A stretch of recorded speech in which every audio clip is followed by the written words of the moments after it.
Welcome to the League of Legends Champion Spotlight, featuring Varus, the Arrow of Retribution, recorded with help from our newly released Spectator mode. Varus is a mix of a physical ranged carry and caster, adept at whittling down individual targets or assassinating them from afar. Utilizing his mix of persistent and burst damage, Varus is an exceptional addition to any team composition. Varus' passive is Living Vengeance. Every time Varus kills a minion or monster, he gains attack speed for a few seconds. If he kills or assists in the kill of an enemy champion, he gains more attack speed for an even longer duration. Piercing Arrow charges up and then fires a powerful shot that damages all enemies it hits in a line, dealing reduced damage as it passes through more targets. On the first cast of Piercing Arrow, Varus begins drawing back his bow, slowing him and removing his ability to attack. When cast a second time, he fires with bonus damage and bonus range based on how long he was channeling. If you use smart casting, holding down the button will begin the charge and letting go will fire. Silencing or stunning Varus will put the spell on cooldown without firing. If Varus waits too long to fire, the spell goes on cooldown and refunds part of the mana cost.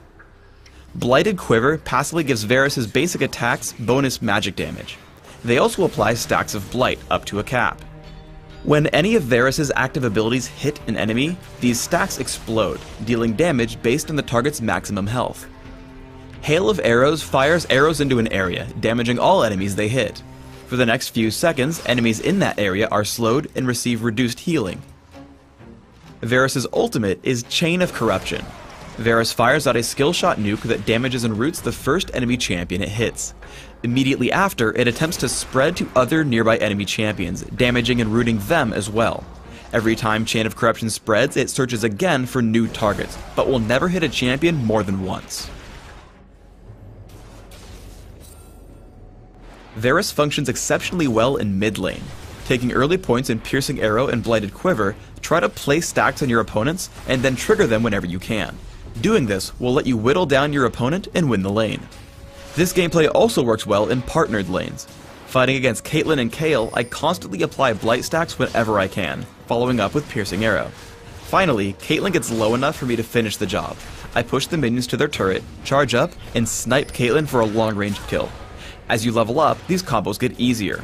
Once you reach enough Blight stacks, lock your target down with Chain of Corruption and keep attacking.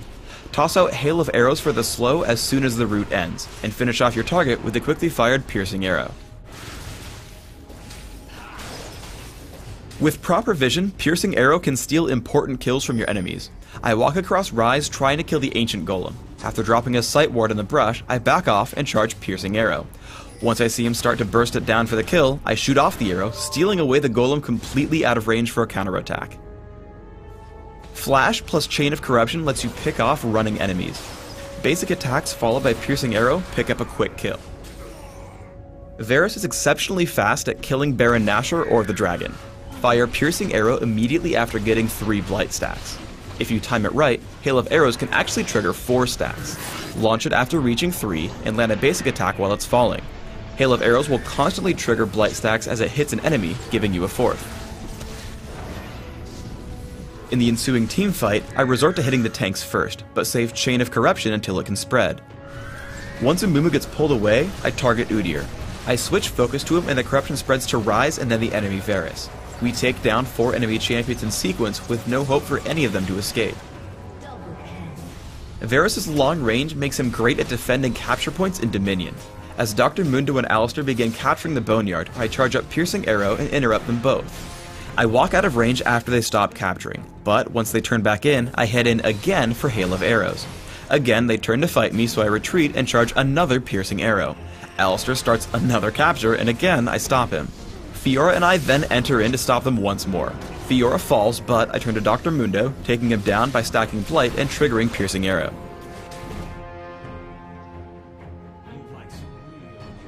As Varus is a physical damage dealer, I focus on amplifying that damage as much as possible. For runes, I recommend flat attack damage marks, flat armor seals, magic resist per level glyphs, and flat attack damage quintessences. For masteries, I recommend 22-1-7, taking all the physical damage increasing masteries in offense, mana regeneration in utility, and improving my summoner spells. For summoner spells, I recommend Heal and Flash, as these spells will help you navigate and survive fights. On Summoner's Rift, I recommend opening with Boots of Speed and 3 health potions, following up with a couple of Doran's Blades, Berserker's Greaves, and a Vampiric Scepter. Then look for significant damage through Infinity Edge, Phantom Dancer, and Last Whisper. From here, look for items like Guardian Angel, Banshee's Veil, and Bloodthirster. In Dominion, a similar build will work well. I recommend Boots of Speed, Prospector's Blade, and 2 health potions. Grab Berserker's Greaves and head for Infinity Edge, Phantom Dancer, Last Whisper, and Sanguine Blade. Round out your build with Odin's Veil or a second Phantom Dancer.